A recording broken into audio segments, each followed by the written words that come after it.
أعوذ بالله من الشيطان الرجيم بسم الله الرحمن الرحيم رب اشرح لي صدري ويسر لي أمري واحلل عقدة من لساني يفقه قولي ربي يسر ولا تعسر وتمم بالخير آمين يا رب العالمين. In this lecture, we will study reasons for ism to be majroor and marfu. Now would be a good time to revise the four characteristics of ism. We studied at the beginning of this course that every ism must have four characteristics. These are: number one, the gender of the ism. From the standpoint of gender, an ism will either be masculine or muzakkar, or feminine or muannas. The next characteristic is the number of ism. From the standpoint of number, an ism can be singular, we call it wahid, dual, also called musanna, or plural, also called jama. The third characteristic is the capacity of ism. From the standpoint of capacity, an ism can be definite in capacity or marifa, or it can be indefinite in capacity or nakra. And finally, we studied the status of ism. And from the status of ism standpoint, an ism can either be marfu, mansoob, or majroor. So in this part of our course, we will inshallah study and revise the reasons for ism to be marfu, mansoob, or majroor. In this particular lecture, we will study the reasons for ism to be marfu or majroor. Inshallah, we will cover reasons for ism to be mansoob in a later lecture. We will start by enlisting the reasons for ism to be majroor. The first reason for ism to be majroor is when ism is used as mudaf ilayh. We used mudaf ilayh as part of murakkab izafi or possessive phrase. Murakkab izafi or possessive phrase has two components. The first component is mudaf and the second component is mudaf ilayh. Mudaf is an ism and mudaf will follow certain rules. Mudaf does not accept al. Mudaf does not accept tanween. Also, mudaf does not accept noon at the end of dual asma and masculine non-broken plural asma. Now we come to mudaf ilayh. Mudaf ilayh is also an ism, and the rule for mudaf ilayh is that mudaf ilayh will always be a majroor ism.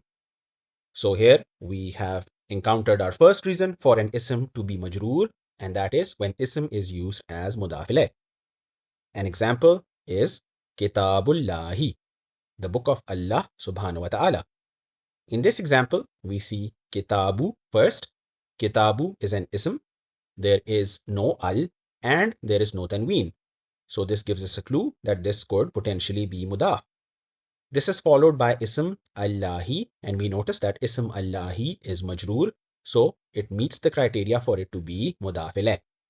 Kitabullahi, the book of Allah subhanahu wa ta'ala, is an example of murakkab izafi or possessive phrase. Our next reason for ism to be majroor will be an ism that follows harf of jar. So an ism that follows harf of jar will be majroor. And to study this, we will use the example of ba harf jar plus ismullahi, creating bismillahi. Ba harf jar is written like this, with the alphabet ba with zair underneath it. Ismullahi can be translated as the name of Allah subhanahu wa ta'ala. In the case of ismullahi, we see that ismu is marfu. This is an example of a combination of mudaf and mudaf ilayh, or we can say that ismullahi is a murakkab izafi or possessive phrase. When we add ba harf jar to ismullahi, we get bismillahi. Here we will see that ismu, which is marfu, is being converted to ismi, which is majroor. And the reason for this conversion is that this ism is being preceded by harf of jar. Please also note that Bismillahi is written in the Arabic text in its unique form, where the Hamza of ism is not written. Bismillahi can literally be translated as with the name of Allah subhanahu wa ta'ala. So if we look at Bismillahi, we see a combination of two phrases. Bismillahi is an example of murakkab jari or prepositional phrase, and Ismullahi is an example of possessive phrase where there is a combination of mudaf and mudaf ilayh. Ismullahi, when combined with ba harf jar, becomes Bismillahi. We have studied the reasons for ism to be majroor, that are ism that follows harf of jar and ism that is used as mudaf ilayh. Next, we will move to reasons for ism to be marfu. We came across the first two reasons for an ism to be marfu when we started the study of Jumla Ismiya. Jumla Ismiya will have at least two asma, Mubtada and Khabar. Mubtada is the subject, Khabar is the predicate. The rule for Mubtada is that Mubtada will always be marfu. So we have our first reason for an ism to be marfu. The rule for Khabar is that Khabar will also always be marfu. So here we have our second reason for an ism to be marfu. This rule applies 100% of the time. Next, we have the rules that Mubtada should be definite and Khabar should be indefinite.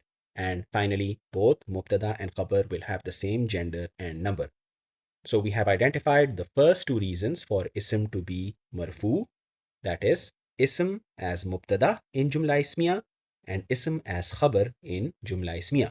We can use the example of Zaidun Salihun. This is a Jumla Ismiya. Zaidun is Mubtada, Salihun is Khabar. Zaidun is marfu. Zaidun is marfu because it is Mubtada, and we know that Mubtada will always be marfu. In this situation, Salihun is also marfu. Salihun is marfu because it is used as Khabar in Jumla Ismiya, and we know that Khabar in Jumla Ismiya will always be marfu. We also studied a reason for ism to be marfu when we studied Jumla Fi'liya. We studied that Jumla Fi'liya will at least have fi'il and fa'il, and it may or may not have maf'ul. We studied that fa'il is the one performing the action, and fa'il will always be marfu. In contrast, maf'ul is the recipient of the action, and maf'ul will be mansub. So now we have encountered our third reason for ism to be marfu, that is when ism is used as fa'il. To recap, ism as mubtada in Jumla Ismiya will always be marfu. Ism as khabar in Jumla Ismiya will always be marfu. Fa'il in Jumla Fi'liya will also always be marfu. We are using the example Khalaqallahu. Khalaqa is fi'il and Allahu is fa'il that is being used as ism zahir. Ism Allahu is marfu because it is being used as fa'il. Please also note that Khalaqallahu is an example of fi'il being used in the active voice. In our study of Jumla Fi'liya, we studied that fi'il can either be used as fi'il in the active voice or fi'il maruf, or it can be used as fi'il in the passive voice or fi'il majhul. We use the example of Khalaqallahu to describe fi'il in the active voice or fi'il maruf, where we have fi'il, fa'il, and we may or may not show the maf'ul. In the case of fi'il in the active voice, fa'il, which is the performer of the action, will always be marfu. In the passive voice fi'il, we saw the use of naib fa'il or the acting fa'il. We studied that the acting fa'il was originally the maf'ul, but it is given the status of fa'il. In the passive voice fi'il, the fa'il is not mentioned. The fa'il is present, but it is not mentioned in the jumla. Maf'ul is mentioned, but it is given the status of fa'il, and the status of fa'il is marfu. So now we have our fourth reason for an ism to be marfu, and that is when ism is used as acting fa'il in Jumla Fi'liya in the passive voice. To summarize, ism will be marfu when it is used as mubtada in Jumla Ismiya, when it is used as khabar in Jumla Ismiya, when it is used as fa'il in Jumla Fi'liya in the active voice, and when it is used as acting fa'il in Jumla Fi'liya in the passive voice. In this case, our example can be Nusira Zaidun. Nusira is an example of fi'il majhul or passive voice fi'il, and in this case Zaidun is marfu because it is being used as acting fa'il. The next reason for ism to be marfu is when ism is used as the khabar of inna. Please recall that inna was used to create emphasis in Jumla Ismiya. We will revise the use of inna. Zaidun Salihun is an example of Jumla Ismiya. Zaid is pious. In the case of Zaidun Salihun, Zaidun is Mubtada and Mubtada is always marfu. If we add inna to Zaidun Salihun, we are creating emphasis and we can translate this as indeed Zaid is pious. Inna will have effects on Mubtada and Khabar. Inna will make the Mubtada mansoob and it will make the Khabar marfu. So Zaidun after the addition of inna becomes Zaidan and Salihun will remain Salihun. Following the addition of inna, Zaidan can no longer be called Mubtada as it is no longer marfu. So Zaidan can now be called the ism of inna or inna's ism. Salihun in the case of the addition of inna will now be called the khabar of inna or inna's khabar. So in the case of addition of inna to Jumla Ismiya, the khabar will be marfu and that is another reason for an ism to be marfu. To revise our table, ism will be marfu when it is used as mubtada in Jumla Ismiya, when it is used as khabar in Jumla Ismiya, when it is used as fa'il in Jumla Fi'liya in the active voice, when it is used as acting fa'il in Jumla Fi'liya in the passive voice, and when it is used as the khabar of inna in the case of inna Zaidan Salihun. Salihun is the khabar of inna and Salihun is marfu. The next time we used ism as marfu was when we used ma to create negation in Jumla Ismiya. We used the example of Zaidun Salihun and we used two steps to create negation using ma. First of all, we took Zaidun Salihun and we introduced ma at the beginning. And next we saw the effects of ma in step number 2. Here, ma is followed by Zaidun Salihan. And we saw that ma is making the khabar mansoob. The translation of ma Zaidun Salihan is Zaid is not pious. So ma of negation in Jumla Ismiya will make the khabar mansoob and this ma is also called ma al-Hijaziyah. So we have two components in the Jumla after we use ma with Jumla Ismiya. Now grammatically Zaidun will be called the ism of ma or ma's ism and we see here that Zaidun is marfu. So the ism of ma is marfu and we have another reason for ism to be marfu. On the other hand, grammatically Salihan will be called the khabar of ma and the khabar of ma is mansoob. So we go back to our table.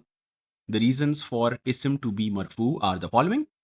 Ism as mubtada in Jumla Ismiya, ism as khabar in Jumla Ismiya, ism as fa'il in Jumla Fi'liya in the active voice, ism as acting fa'il in Jumla Fi'liya in the passive voice, the khabar of inna, and ism of ma or ma's ism.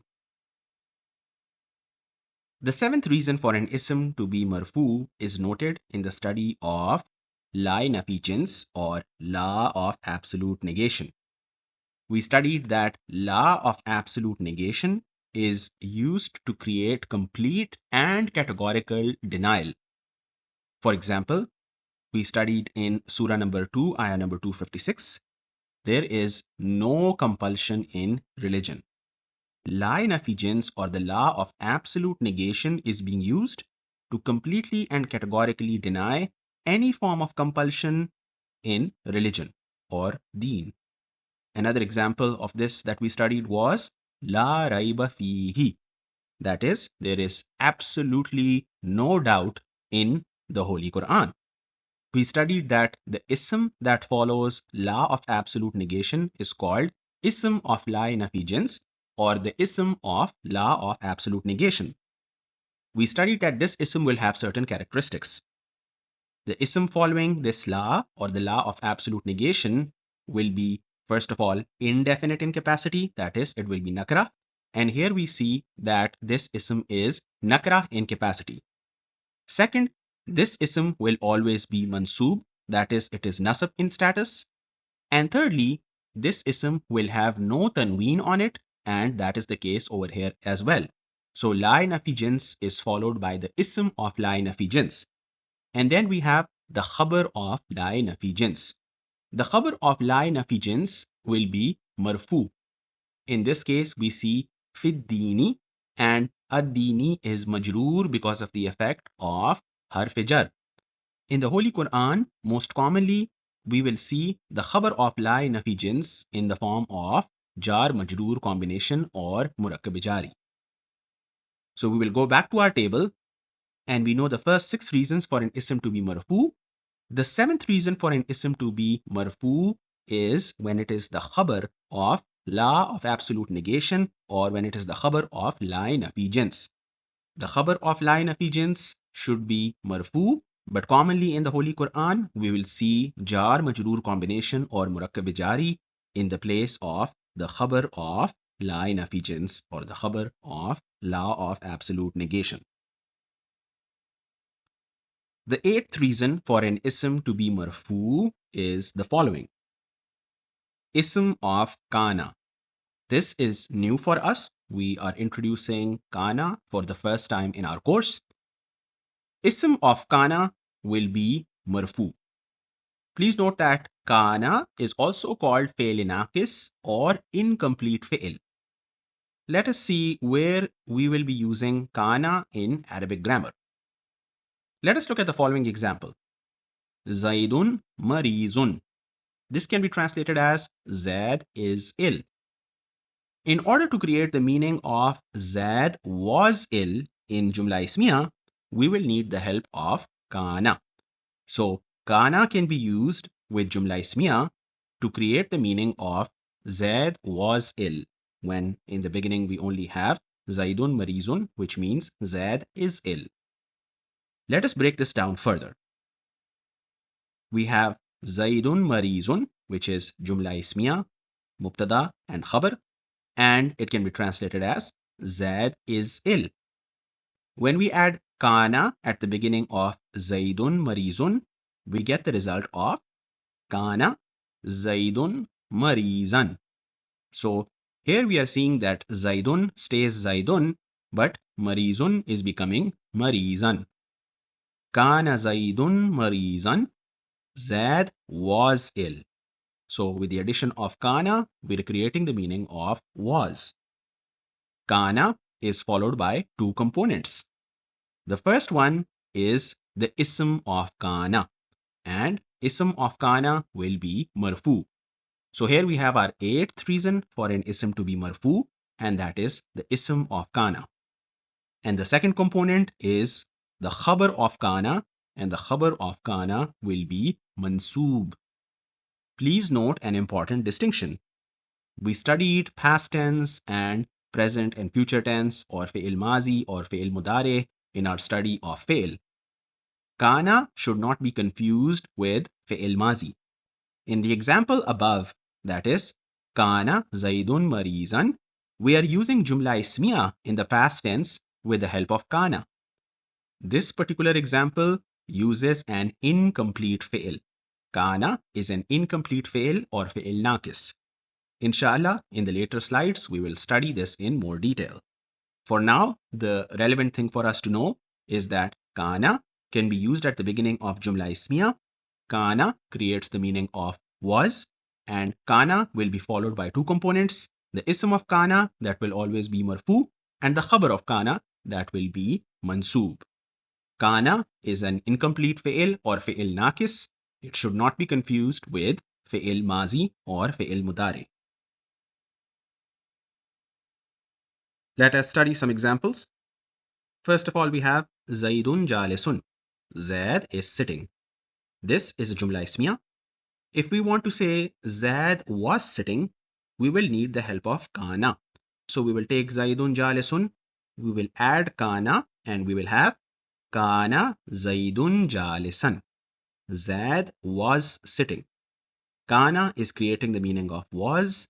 It is followed by ism of kana, which is marfu, and then it is followed by the khabar of kana, that is mansoob. Zaidun qaimun. Zaid is standing. This is a jumla ismiya. If we want to create the meaning of Zaid was standing, we will take the help of kana. We will add kana and we will have kana Zaidun qaiman. Zaid was standing. Kana creates the meaning of was. Kana is followed by the ism of kana, that is marfu, and then we have the khabar of kana, which is mansoob. Zainabu jalisatun. Zainab is sitting. In this case, we will need the help of kana, but we cannot use kana. We will instead use kanat. This is interesting because now we are starting to see the similarities between kana and fi'il. That is why kana is called fi'il naqis or incomplete fi'il. It has some similarities with fi'il. So, Zainabu jalisatun. Zainab is sitting. Here we are dealing with the feminine gender. So we will add kanat instead of kana and we will get the result.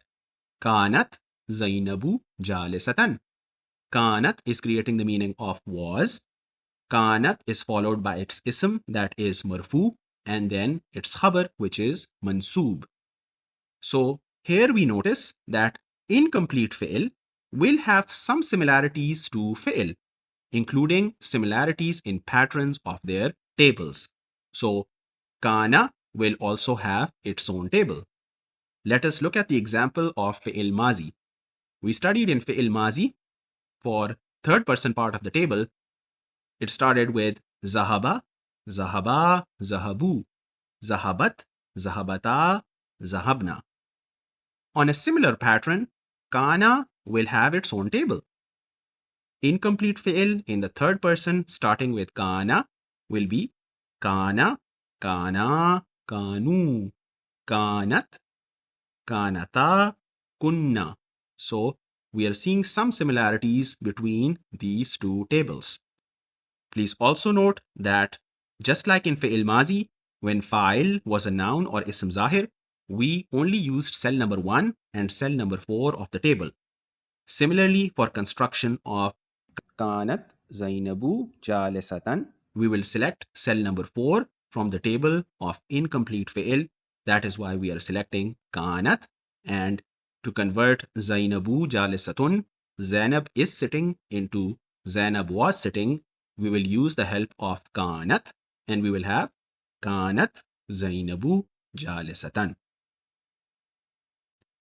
Here we are going to recap the basics of kana. First of all, kana is an incomplete fi'il. This is also called fi'il naqis. This means that kana will have some features that are similar to fi'il, but it is not considered fi'il. Next, we used kana with jumla ismiya to create the meaning of was. For example, we said kana Zaidun marizan. Zaid was ill. So this meaning of was is being created with the introduction of kana. When used with jumla ismiya, we will call mubtada the ism of kana and khabar will be called khabar of kana. So in the example above, Zaidun is the ism of kana and marizan is the khabar of kana. The ism of kana is marfu and the khabar of kana is mansoob. Originally, as jumla ismiya, this would have been Zaidun marizun. But with the addition of kana, now we have the ism of kana, which was originally mubtada, and the khabar of kana, which was originally khabar. Zaidun is the ism of kana and it is marfu. Marizan is the khabar of kana and it is mansoob.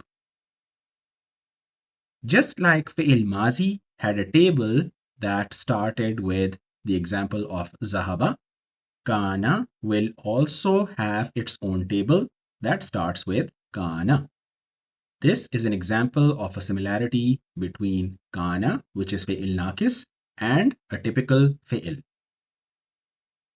If mubtada, that is ism of kana, is a noun, then we will use cell number 1 or cell number 4 from our table of kana.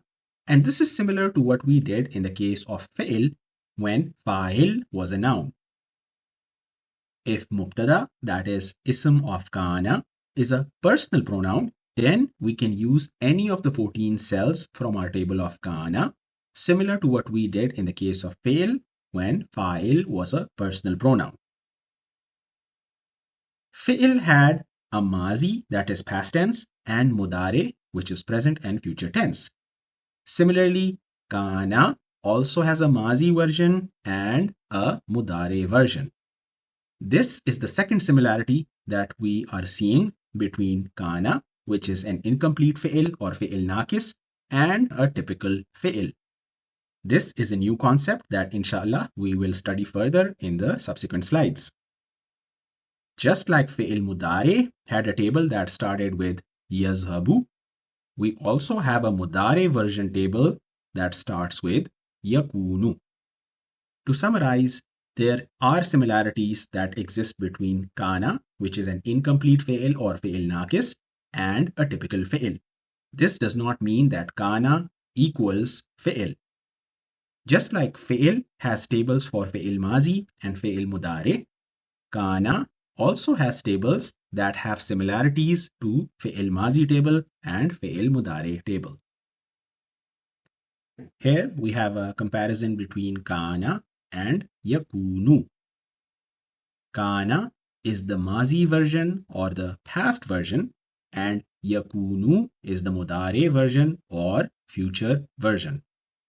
The table of kana will begin with kana, and the table of yakunu will begin with yakunu. Kana creates the meaning of was.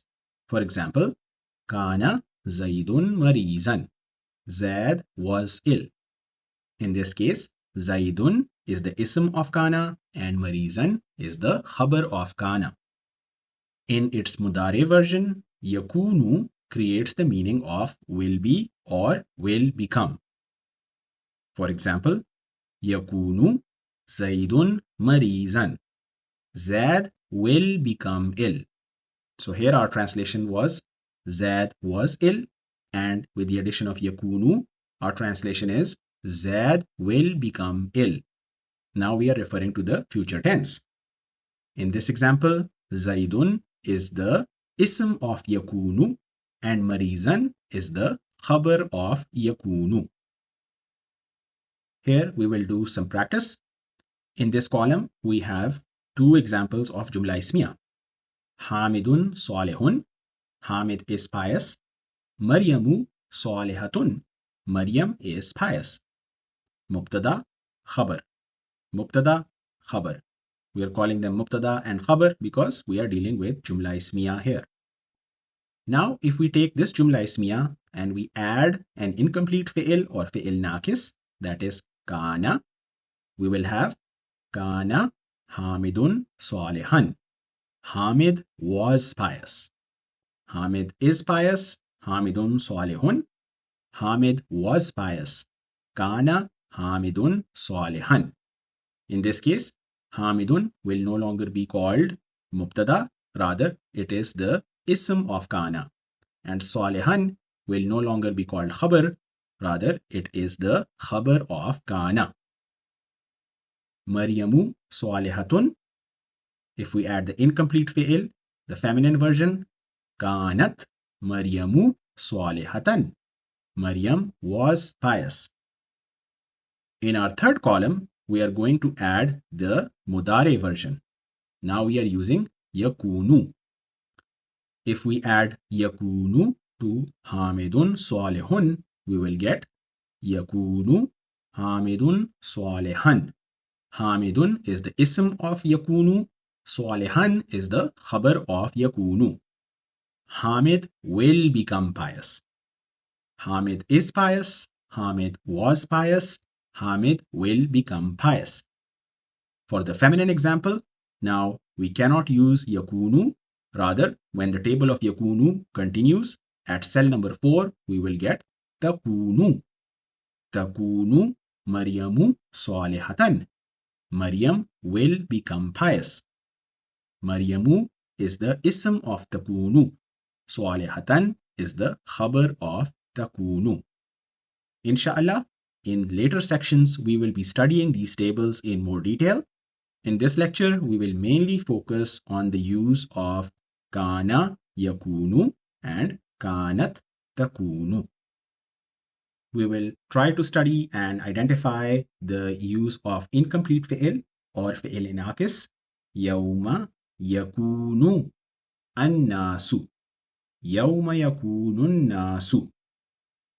Straight away, we notice the use of yakunu. Immediately, we should pay attention to what follows yakunu. Yakunu should be followed by the ism of yakunu. This was originally mubtada. Annasu is marfu and annasu is the ism of yakunu. Kal farashil mabtuthi. This is a murakkab jari and this is used as muta'alliq or additional information. In this case, the khabar is hidden. The translation can be, it is the day when people, that is mankind, will be like moths dispersed. So the meaning of will be is being created by yakunu, and like moths dispersed is referring to this murakkab jari that is being used as additional information or muta'alliq. Please recall that when we were studying additional information or muta'alliq in Jumla Ismiya, we had the following example. Zaidun jalisun fil masjidi. Zaidun was mubtada, jalisun was khabar, and additional information was fil masjidi, which is a murakkab jari. This was translated as Zaid is sitting in the masjid. We further studied that we could remove the khabar from this jumla and we would be left with Zaidun fil masjidi. Zaid is in the masjid. In this case, fil masjidi is additional information or muta'alliq. The muta'alliq or additional information takes the place of khabar. Grammatically, the additional information or muta'alliq that replaces the khabar is not the same as khabar, but it performs the job of the khabar. Therefore, we studied that it can be called the acting khabar. So, in this example, kal farashil mabtuthi is replacing the original khabar and it can be classified as the khabar of yakunu. In ayah number 5, we see the use of takunu. Watakunul jibalu. Al-jibalu is marfu because it is the ism of takunu. This was originally the mubtada. This is also followed by murakkab jari, which is used as muta'alliq or additional information.